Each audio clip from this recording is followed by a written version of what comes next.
श्री कुंज बिहारी श्री हरिदास स्वामी जी महाराज की जय हो। स्वामी जी महाराज की बड़ी कृपा कि आज हम उनका जीवन चरित्र श्रवण करेंगे। स्वामी हरिदास जी महाराज कौन थे, इनका प्रकट्य कैसे हुआ, यह इन शॉर्ट वीडियो हम पिछली वीडियो में अपलोड कर चुके हैं। लिंक मैं दे दूंगी, आप श्रवण कर लीजिएगा। आज के वीडियो में हम श्री स्वामी हरिदास जी का जीवन परिचय थोड़ा डिटेल में कहेंगे और उनके जीवन से कई प्रसंगों को भी हम लेंगे। आप प्रेम पूर्वक स्वामी जी महाराज के श्री चरणों में दंडवत करते हुए आज का वीडियो स्टार्ट से एंड तक जरूर श्रवण कीजिएगा। आइए कथा को प्रारंभ करते हैं। श्री हरिदास एक दिन ठाकुर जी अत्यंत प्रसन्न होकर मुस्कुरा रहे थे। श्री प्रिया जी ने पूछा कि क्या बात है प्रियतम, आप अकेले कैसे मुस्कुरा रहे हैं। ठाकुर जी प्रिया जी से कहते हैं कि नारद जी ने एक प्रतिज्ञा ली थी, कलयुग में यह पूरी होती हुई दिखाई दे रही है। नारद जी ने क्या प्रतिज्ञा ली थी कि मैं विविध उत्सवों के माध्यम से, जैसे कि रामनवमी, झूलन उत्सव, चंदन लेपन, अन्नकूट महोत्सव इत्यादि, तो मैं कलयुग में घर घर जाकर भक्ति की स्थापना करूंगा। यदि मैंने ऐसा नहीं किया ना, तो मैं भी श्री हरि का दास नहीं। तो इस कराल कली काल में कितने ही जीव तीव्र गति से भक्ति करके मेरे चरणों तक पहुंच रहे हैं। प्रिया जी कहती है कि आपने तो सबको यहाँ तक पहुँचने का रास्ता खोल दिया है, लेकिन यदि कोई जीव सखी सहचरी बनकर निज महल की सेवा प्राप्त करना चाहे, तो वह मार्ग तो आपने खोला ही नहीं हमारे निकुंज में आने का, उसको तो आपने गुप्त ही रखा। ठाकुर जी ने कहा, यह निकुंज का जो रस है, यह तो आपकी सहचरियों की कृपा की करुणा अधीन है। सहचरियाँ जब तक अनुग्रह ना करें तो किसी को भी श्री महल की टहल नहीं मिल सकती। जब श्री श्यामा श्याम की यह रसमयी वार्ता चल रही थी, तो उसी समय प्यारी ललिता सखी पधारी। एक साथ युगल की प्रेम पूर्ण दृष्टि ललिता जी पर पड़ी।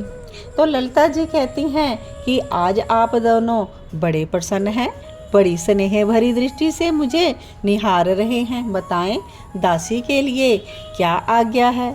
तो युगलवर ने कहा कि तुम एक अंश से पृथ्वी पर अपना अवतार ग्रहण करो और महल टहल की प्राप्ति का जो यह अत्यंत गुप्त दुर्लभ मार्ग है, इसको खोलो, ताकि निकुंज का रस भी रसिक जनों तक, पिपासु जनों तक पहुंच सके।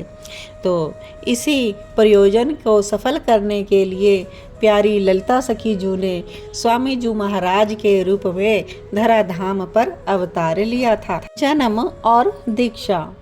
वृंदावन के आधे कोस दूर राजपुर ग्राम में संवत 1537 में श्री हरिदास जी का जन्म हुआ। इनके पिता का नाम श्री गंगाधर जी और माता जी का नाम श्री चित्रा देवी था। इनका मन बचपन से संसार में बिल्कुल भी नहीं लगता था और श्री गुरुदेव आशु धीर जी जो सिद्ध महात्मा थे, उन्होंने बाल्यकाल में ही स्वामी श्री हरिदास जी के पिता को बता दिया था कि यह जो बालक है ना, ये सामान्य नहीं, ललिता जी के अवतार हैं और समय आने पर यह भजन करने निकल पड़ेंगे घर से, इनको आप रोकना टोकना नहीं। पिता ने एक दिन बालक श्री हरिदास जी से अपने असली स्वरूप के दर्शन कराने का आग्रह किया। स्वामी हरिदास जी ने उनको साक्षात ललिता जी के रूप में दर्शन देकर कृतार्थ कर दिया था। अब पिताजी तो सब जान गए और 25 वर्ष की अवस्था में एक विरक्त की भांति स्वामी जी घर से निकलकर वृंदावन की ओर चले आए। वृंदावन के निम्बार्क संप्रदाय के संत श्री आशुधीर देवाचार्य जी से दीक्षा ली और विरक्त देश लेकर भजन करने लगे। श्री स्वामी हरिदास जी महाराज ने वृंदावन में निधिवन में श्री बांके बिहारी जी के स्वरूप को प्रकट किया। आज भी बांके बिहारी जी के मंदिर में इसी शिवरी विग्रह के दर्शन होते हैं। आगे श्री स्वामी हरिदास जी महाराज के जीवन के अन्य प्रसंगों को भी हम श्रवण करते हैं। परिकर को महारास का दर्शन करवाना। एक बार स्वामी जी ने शरद पूर्णिमा की पवित्र तिथि पर यमुना जी के दूसरी ओर मानसरोवर नामक स्थान पर अपने शिष्यों के पूरे परिकर को महारास का दर्शन करवाया था। होली लीला। लाहौर में एक सेठ भक्त जी रहते थे, उनका नाम यहाँ विज्ञानी जी लिखा है। एक दिन विचरण करते हुए एक ब्रजवासी महात्मा उनके घर आए और उन महात्मा का नाम श्री ऋषिकेश दास था। सत्संग होने लगा। संत ने कहा कि श्री वृंदावन श्यामा श्याम की नित्य लीला स्थली है। यहाँ पर निरंतर युगल लीला करते रहते हैं और रसिक जन उनका आस्वादन करते हैं। विज्ञानी जी ने पूछा कि वृंदावन बिना किसी शंका के युगल की नित्य विहार स्थली तो है, लेकिन क्या कोई प्रकट रूप में ऐसे कई संत वहाँ पर विराजमान हैं जो उस नित्य विहार का खुली आंखों से निरंतर दर्शन करते हों? तो ऋषिकेश दास जी ने कहा, ब्रज तो रसिक संतों की खान है। कहाँ कहाँ किस कुंज में कौन कौन रसिक अपने आप को छिपाए बैठे हैं, कहा नहीं जा सकता। लेकिन मेरी दृष्टि में एक ऐसे संत हैं, महान रसिक आचार्य श्री स्वामी हरिदास जी महाराज। उन्होंने ठाकुर श्री बांके बिहारी जी को प्रकट किया है। निधिवन में रहकर वे उनको बड़ा लाड लड़ाते हैं, 56 भोग धराते हैं। युगल श्री श्यामा श्याम के नित्य केली का अपने नेत्रों से दर्शन करते रहते हैं। अब विज्ञानी जी के मन में लालसा हुई तो उन्होंने पूछा, क्या स्वामी जी के दर्शन हो सकते हैं? संत ने कहा, स्वामी जी के दर्शन करना अत्यंत कठिन है, पर तुम प्रेम और सरल भक्त हो, इसलिए तुम्हें दर्शन हो जाएगा। तो विज्ञानी जी ने पूछा, स्वामी जी क्या हमारी कोई भेंट स्वीकार करेंगे? संत बोले, वे तो धन सोना चांदी स्वीकार नहीं करते, परंतु 2 चीजें वह देते हैं ठाकुर जी की सेवा के लिए, सुगंध और राग।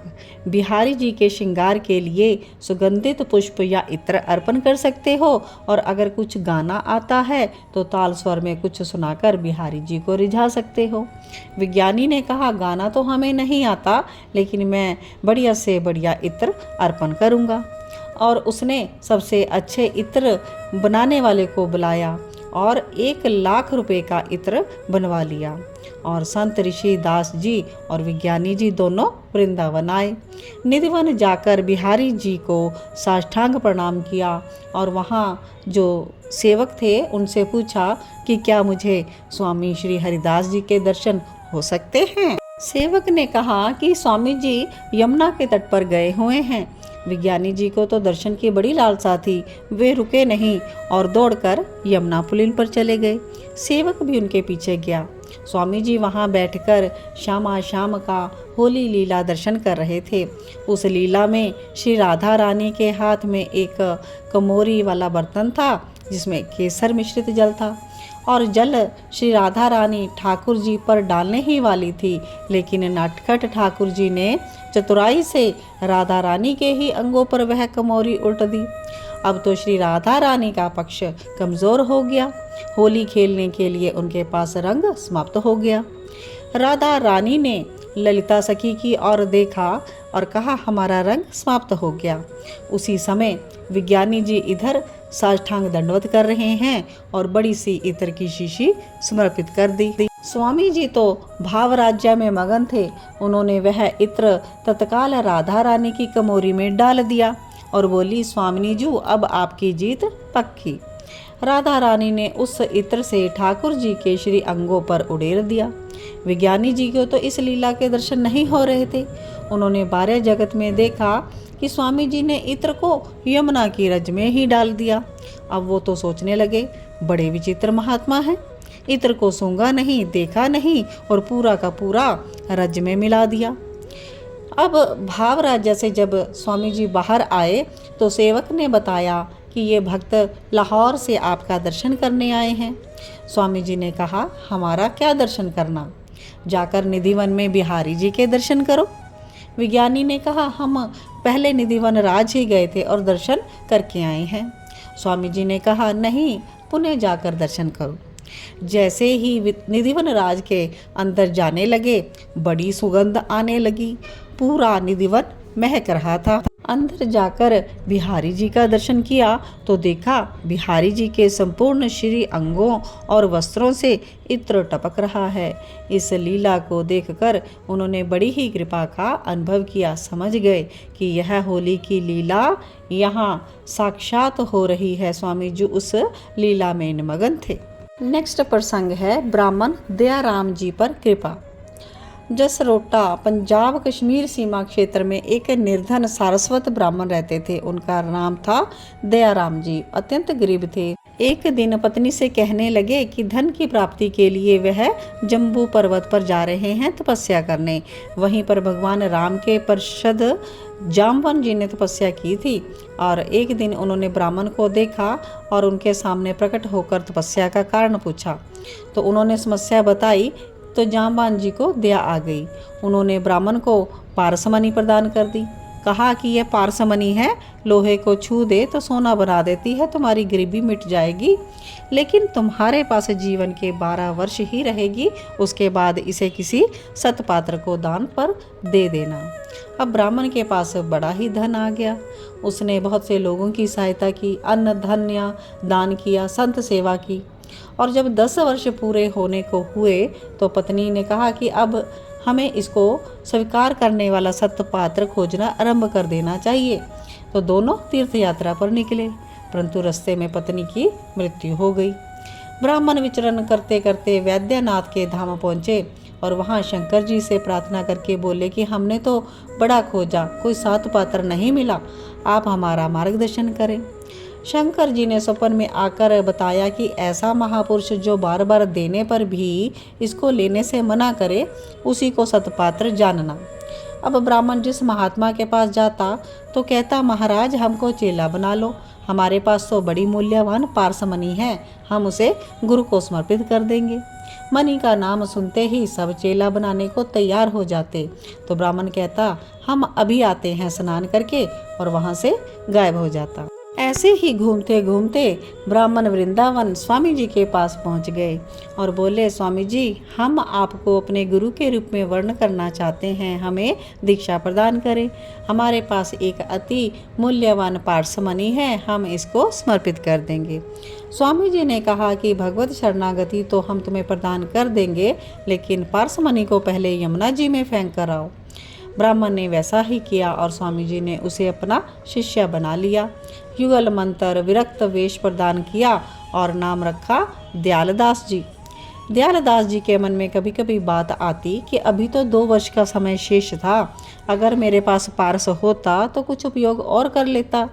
एक दिन दयालदास जी यमुना स्नान कर रहे थे। स्वामी जी ने कहा कि लौटते समय थोड़ी यमुना किनारे की रज लेते आना। दयालदास जी ने एक वस्त्र में लपेटकर रज लाकर स्वामी जी के हाथ में दे दी और स्वामी जी ने जैसे ही वस्त्र की पोटली खोली, एक एक रज का कण मोटे मोटे पारस के रूप में परिवर्तित हो चुका था। स्वामी जी ने कहा, ले लो, कितने पारस चाहते हो। दयालदास जी को समझ आ गया कि असली पारस यह पत्थर नहीं, असली पारस तो युगल नाम है और हमारे गुरुदेव भगवान हैं। असली पारस युगल नाम होने पर मैं नकली पत्थर के पारस का चिंतन कर रहा था। तो इस घटना के बाद उनकी जो वासना थी सर्वदा के लिए समाप्त हो गई। नेक्स्ट प्रसंग है सीध प्रसादी का महात्म्य।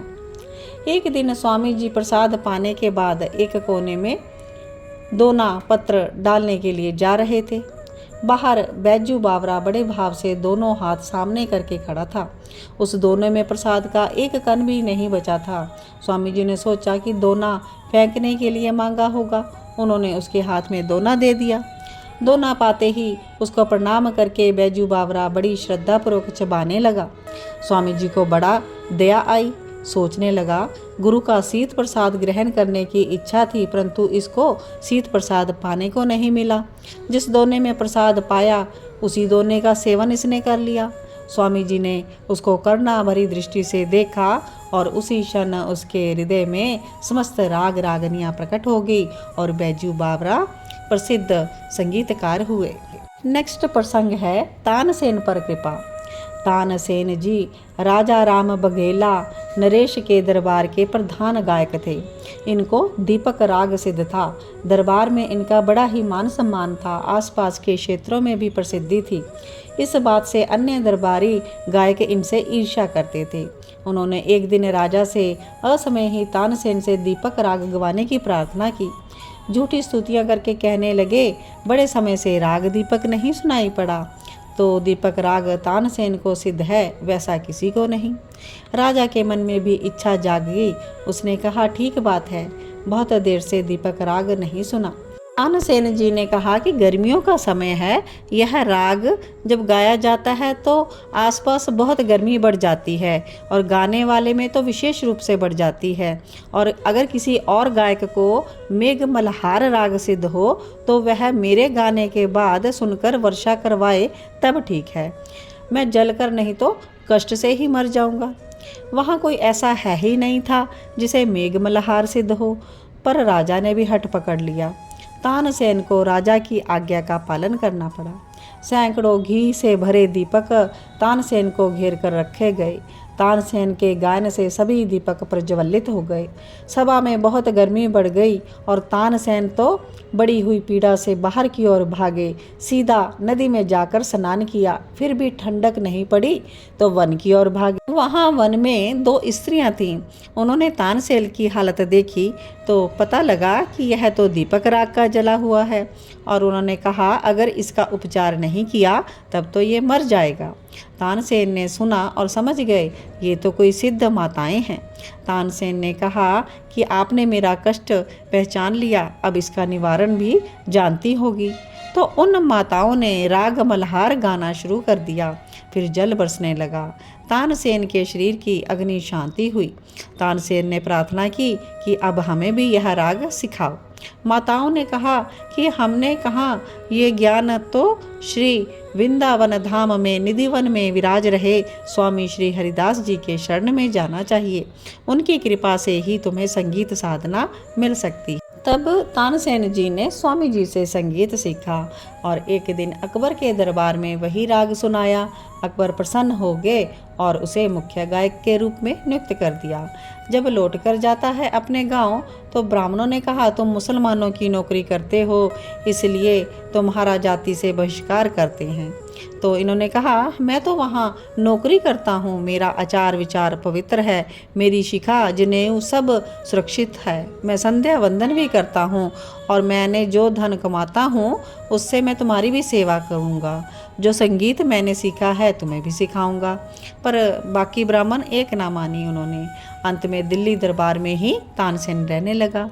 अकबर ने कहा कि अब जाति में तुम्हारे शादी के लिए कोई लड़की तो देगा नहीं। उसने अपने मौलवी की 2 शहजादियों से उसका विवाह कर दिया और उनके 2 पुत्र हुए, बड़े मियाँ छोटे मियाँ। आगे इन्हीं वंशजों ने संगीत के कई घराने बनाए और मुसलमानों में संगीत का ज्ञान इन्हीं की परंपरा से आया। अंग है अकबर पर कृपा। अब तानसेन जी जब दिल्ली के दरबार में गए तो अकबर ने कहा, तानसेन तुम तो बड़ा अच्छा गाते हो, तुमसे अच्छा गायक इस पृथ्वी पर कहीं नहीं। तानसेन ने कानों पर हाथ रखकर कहा, बादशाह सलामत, संगीत के अगाध समुद्र तो मेरे गुरुदेव स्वामी हरिदास जी हैं, हम तो उनके समुद्र की एक बूंद भी नहीं। अकबर ने कहा, कहाँ तुम्हारे गुरु, कहाँ रहते हैं? तानसेन ने बता दिया, वो तो वृंदावन निधिवन में रहते हैं। अकबर ने कहा, बुलाओ उनको, हम उनकी गायकी सुनना चाहते हैं। तानसेन ने कहा, राजा के पास तो कोई तभी आएगा जब उसे कुछ भेंट या धन मिल जाए, परंतु वो तो निष्काम महात्मा हैं, वे छोटे दरबारों में नहीं आते, उनका दरबार तो बड़ा है। अकबर ने सोचा, हमारे दरबार से बड़ा कौन सा दरबार? तो तानसेन ने कहा कि हम उनके पास चलेंगे। तानसेन ने अकबर से कहा, आप बादशाही ठाठ बाट में जाएंगे तो दर्शन नहीं होंगे। वे विरक्त संत हैं, कुंज के भीतर अपनी रस उपासना में मगन रहते हैं। ऐसे विरक्त संतों के निकट जाना सबके बस की बात नहीं। अगर आपको जाना है तो अत्यंत साधारण वेश में जाना होगा। आपको हमारा सेवक बनकर चलना होगा। अकबर ने स्वीकार कर लिया। तानसेन दर्शन करने गए जब वृंदावन में निधिवन में, तो स्वामी जी को साष्टांग प्रणाम किया। अकबर बाहर ही खड़ा रहा। स्वामी जी ने कहा, तानसेन बड़े समय के बाद आए, बिहारी जी के लिए कुछ गाकर सुनाओ।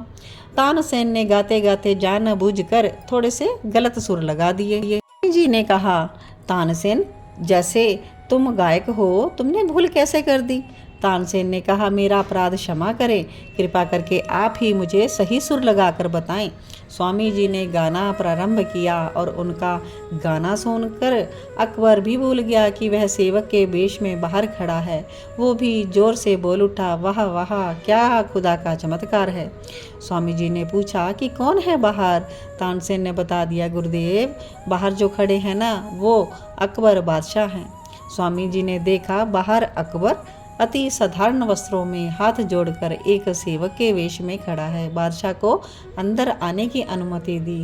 राजाओं के स्वभाव अनुसार अकबर ने स्वामी जी को अपने गले का अति मूल्यवान रत्नों का हार भेंट किया और स्वामी जी के पास एक हिरण का बच्चा खड़ा था और उन्होंने वह हार उसके गले में डाल दिया और हिरण वन में भाग गया। अब बादशाह सोचने लगा कि इतना मूल्यवान रत्नों की माला इन्होंने हिरण के गले में डाल दी।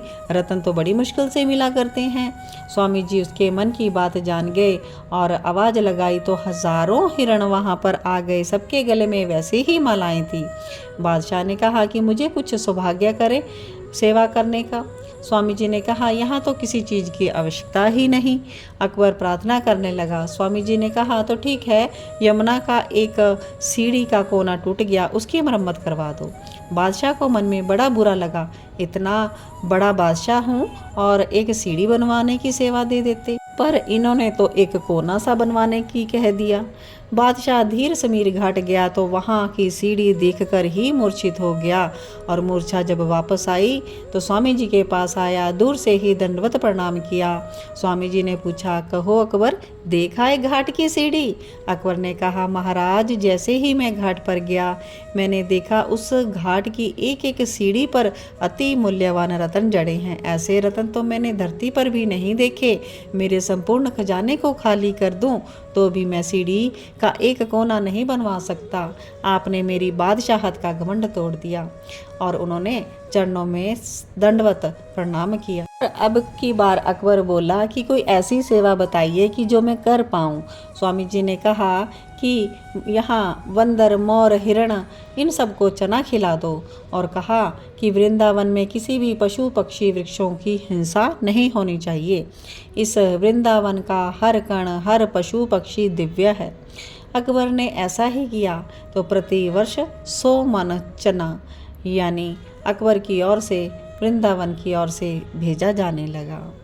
नेक्स्ट प्रसंग है एक 1200 वर्ष के योगी पर कृपा। एक उत्तराखंड के महात्मा थे, नाम श्री पर्वतपुरी जी। तपस्या इन्होंने बहुत की और बहुत सारी सिद्धियां प्राप्त कर ली। योग बल से इन्होंने अपनी आयु को बढ़ा दिया, 1200 वर्ष कर दिया था और इनको बड़ा ही अहंकार था अपनी सिद्धियों का।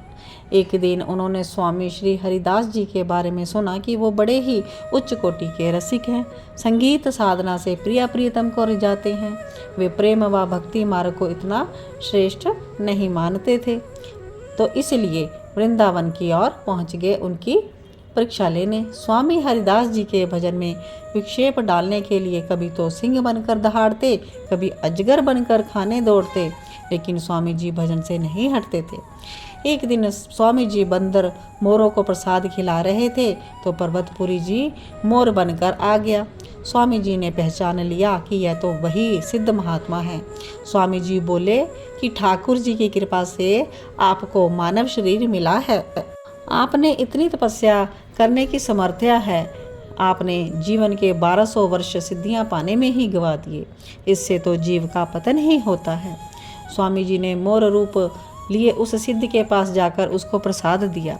बिहारी जी का प्रसाद पाते ही इन संत की बुद्धि निर्मल हो गई और प्रकट अपना इन्होंने रूप किया और स्वामी जी के चरण पकड़ लिए और कहा कि मैं आपकी शरण में हूँ। स्वामी जी ने उनको युगल मंत्र का उपदेश दिया और इनका नाम श्री प्रकाश दास रख दिया। नेक्स्ट प्रसंग है श्री मधुकर शाह पर वृंदावन धाम की कृपा।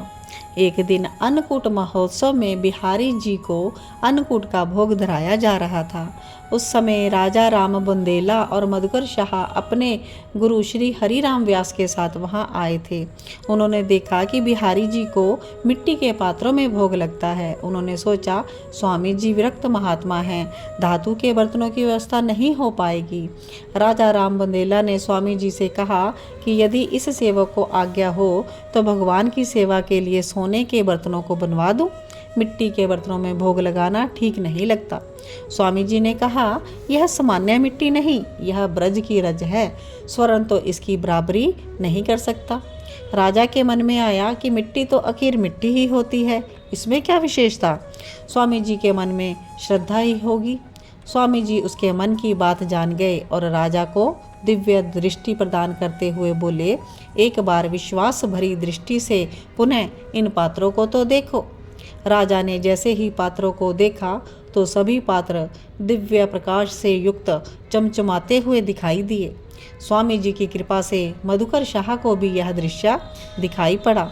इस घटना के बाद दोनों राजाओं के मन में ब्रजरज के प्रति विशेष श्रद्धा जाग गई। मधुकर शाह तो ऐसे प्रभावित हुए कि उन्होंने कहा कि अब मैं वृंदावन की सीमा से बाहर नहीं जाऊंगा। स्वामी जी ने कहा कि इस समय मुगल का काल है, तुम्हारे जैसे धर्मात्मा राजा सब कुछ छोड़कर यहाँ पर रहेंगे तो प्रजा में भक्ति के संस्कार कैसे बनेंगे। तुम अपने राज्य में रहते हुए भजन करो, तुम्हें अपने महल में रहते हुए वृंदावन का अनुभव हो जाएगा। स्वामी जी के आशीर्वाद का ऐसा प्रभाव हुआ कि मधुकर शाह जी को महल में रहते हुए ही नित्य वृंदावन का दर्शन होने लगा। वृंदावन वहीं पर प्रकट हो गया। तो बोलिए श्री स्वामी हरिदास जी महाराज की जय हो, श्री वृंदावन धाम की जय हो। तो आज के वीडियो में आपने श्री स्वामी हरिदास जी महाराज का विस्तृत जीवन परिचय श्रवण किया। आगे के वीडियो को श्रवण करने के लिए जुड़े रहें कृष्णा डिवोशन चैनल के साथ। और आगे के वीडियो में हम स्वामी जी महाराज के द्वारा श्री बांके बिहारी जी को कैसे प्रकट किया गया, यह कथा विस्तृत रूप से आप सभी के समक्ष सुनाएंगे। वीडियो को देखकर आगे अपने हरिदासी समाज में जन जन तक इस वीडियो को शेयर ज़रूर कीजिएगा। आप सभी के हृदयस्थ बैठे प्रिया प्रीतम को मेरा कोटि कोटि वंदन। कुंज बिहारी श्री हरिदास।